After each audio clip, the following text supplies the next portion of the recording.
آپ میرے بھائی ہارون کو میرے اس کام میں شریک فرما دیجئے۔ اللہ سبحانہ و تعالیٰ نے حضرت موسیٰ علیہ السلام کی دعائیں یہ ساری کی ساری قبول فرمائی۔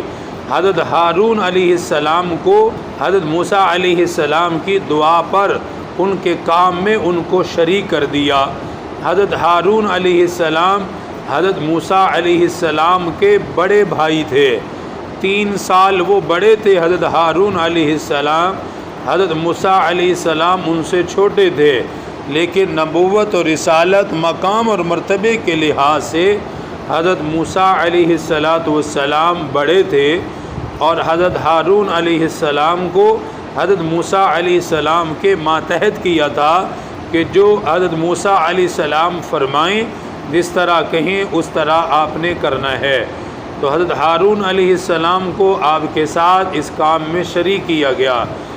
ایک تو شریک کرنے کی وجہ یہ تھی کہ کام آسان ہوگا، مل کے کریں گے۔ دوسری وجہ یہ تھی حضرت ہارون علیہ السلام کو شریک کرنے کی کہ حضرت موسیٰ علیہ السلام کی بچپن میں زبان جل چکی تھی، جس کی وجہ سے بات کرنے میں مشکل بھی ہوتی تھی، تو اس کے لیے بھی دعا کی تھی کہ میرے ساتھ میرا بھائی ہوگا تو بات کرنا میرے لیے آسان ہوگا۔ اور یہ زبان کے جلنے کا واقعہ بڑا مشہور ہے۔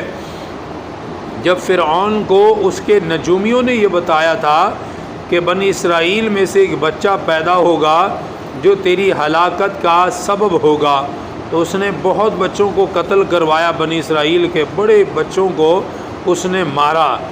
حضرت موسیٰ علیہ السلام کو اللہ پاک نے اسی جگہ پیدا کیا، ان کی والدہ نے ان کو پانی میں ڈال دیا، پھر حضرت موسیٰ علیہ السلام چلتے رہے، فرعون کی بیوی تک وہ پہنچے۔ بڑا مشہور واقعہ ہے۔ بہرحال فرعون کے گھر تک آئے، فرعون کی بیوی رکھنے پہ راضی ہوئی، تو اپنی بیوی کی وجہ سے فرعون بھی مان گیا، لیکن حضرت موسیٰ علیہ السلام شروع سے بڑے ہوشیار تھے، اور جو بھی اللہ کا نبی ہوتا ہے اللہ پاک اس کی ابتدا سے ہی اس کو بڑی صلاحیتیں عطا فرماتے ہیں اور بڑا سمجھدار ہوتا ہے۔ تو حضرت موسیٰ علیہ السلام نے شروع میں ہی فرعون پر حملہ کیا تھا اور اسے ایک تھپڑ مارا تھا، جس کی وجہ سے فرعون بڑا غصے میں اور کہا کہ یہ بہت سمجھدار ہے، تو یہ لگتا ہے کہ یہی وہ بچہ ہے کہ جو میری ہلاکت کا سبب بنے گا۔ تب فرعون کی بیوی حضرت آسیہ نے کہا تھا کہ نہ ایسا نہیں ہے، یہ بچہ ہے معصوم، اس کو کچھ نہ کرو، اس کو نہ مارو۔ کہا کہ اس کی سمجھداری کا ہم امتحان لے لیتے ہیں۔ ایک طرف انگارے رکھے گئے اور دوسری طرف پھول رکھے گئے کہ دیکھتے ہیں ان میں سے کس کی طرف یہ جاتا ہے۔ بچہ تو جو چیز چمک رہی اس کی طرف بھاگتا ہے۔ حضرت موسیٰ علیہ السلام کو چھوڑا تو آپ پھولوں کی طرف جا رہے تھے، لیکن حضرت جبرائیل علیہ السلام آئے اور انہوں نے رخ بدل دیا اور ایک انگارہ انہوں نے اٹھا کر اپنے منہ میں ڈال لیا۔ اس سے ان کی زبان کے اندر لکنت پیدا ہو گئی تھی، بات کرنے میں ان کو مشکل ہوتی تھی، اور یہ اس لیے ان سے کروایا گیا تاکہ فرعون کے ظلم سے محفوظ رہیں۔ اس لیے انہوں نے اپنی زبان کے لیے بھی دعا کی تھی کہ مجھے میری زبان کی گرہ کھول دیں، بات کرنی میرے لیے آسان ہو۔ پھر اپنے بھائی حضرت ہارون علیہ السلام کو بھی اپنے کام میں انہوں نے شریک کروایا۔ یہاں تک فرمایا قال رب اشرح لی صدری، فرمانے لگے اے میرے پروردگار کشادہ کر دے میرا سینہ، میرے سینے کو کھول دے۔ اس لیے جو بچہ حافظ بنتا ہے اس سے بھی یہ دعائیں پڑھوائی جاتی ہیں اور ان دعاؤں کا اہتمام کروایا جاتا ہے تاکہ حافظ کا بھی سینہ کھلے اور اللہ کا قرآن اس کے دل میں محفوظ ہو جائے۔ مشہور دعا ہے یہ، حضرت موسیٰ علیہ السلام نے جو مانگی ہے، اور امت میں ابھی تک یہ چلی آ رہی ہے کہ ہر کتاب کو شروع کرنے سے پہلے، سبق کو شروع کرنے سے پہلے اس دعا کا اہتمام کیا جاتا ہے۔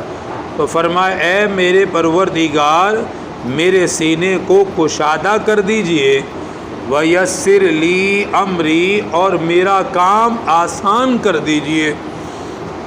دیکھیں کتنی بہترین دعائیں ہیں، اس لیے کسی بھی کام سے پہلے یہ دعا کر لینی چاہیے۔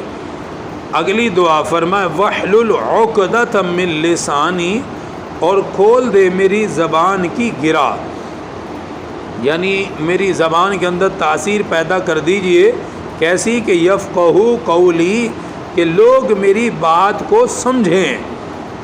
اگلی دعا وجعل لی وزیرا من اہلی، اور دے مجھ کو ایک کام بٹانے والا میرے گھر والوں میں سے، مجھے دے کہ وہ میرے کام بٹائے، میرے ساتھ رہے۔ پھر خود ہی نام بھی لے دیا، فرمایا ہارون اخی اشدد بہ اذری، ہارون جو میرا بھائی ہے اس سے میری کمر کو مضبوط فرما دیجئے، اسے میرے ساتھ شریک کر دیں۔ اور آگے کہا یہ دعائیں مانگ کے پھر اللہ پاک کی دیکھیں کیسی تسبیح بیان کی کہ آپ میری دعائیں قبول کر لیں۔ وَأَشْرِكُهُ فِي أَمْرِي، کہ میرے بھائی کو میرے کام میں شریک کر دیں۔ کئی نُسَبِّحَكَ كَثِيرًا، تاکہ ہم آپ کے پاکی خوب بیان کرتے رہیں، میں آپ کی خوب پاکی بیان کروں، میرا بھائی آپ کو خوب یاد کرے۔ وَنَذْكُرَكَ كَثِيرًا، اور ہم خوب آپ کو یاد کریں۔ اِنَّكَ كُنْتَ بِنَا بَصِيرًا، بے شک آپ ہی خوب دیکھنے والے ہیں، ہر کسی کو ہر حال میں آپ دیکھتے ہیں۔ تو آپ میری دعائیں قبول کر لیجئے کہ میں آپ کی تسبیحات کرتا رہوں، ذکر کرتا رہوں اور آپ کو یاد کرتا رہوں۔ مزید اگلی آیات میں اللہ سبحانہ و تعالیٰ نے انہیں کچھ احکامات دیے، اس کے بارے میں ذکر ہے۔ اللہ پاک دین کی صحیح سمجھ نصیب فرما۔ الحمدللہ رب العالمین، والصلاة والسلام علی سید الانبیاء والمرسلین۔ ربنا آتنا فی الدنیا حسنہ وفی الآخرۃ حسنہ وقنا عذاب النار وقنا عذاب القبر وقنا عذاب الحشر وقنا عذاب المیزان۔ رب اغفر وارحم انت خیر الراحمین، وصلی اللہ تعالی علی رسول خیر خلقہ۔ ہمارے چینل کو ضرور سبسکرائب کریں، پاس دیے گئے بیل بٹن کو ضرور دبائیں۔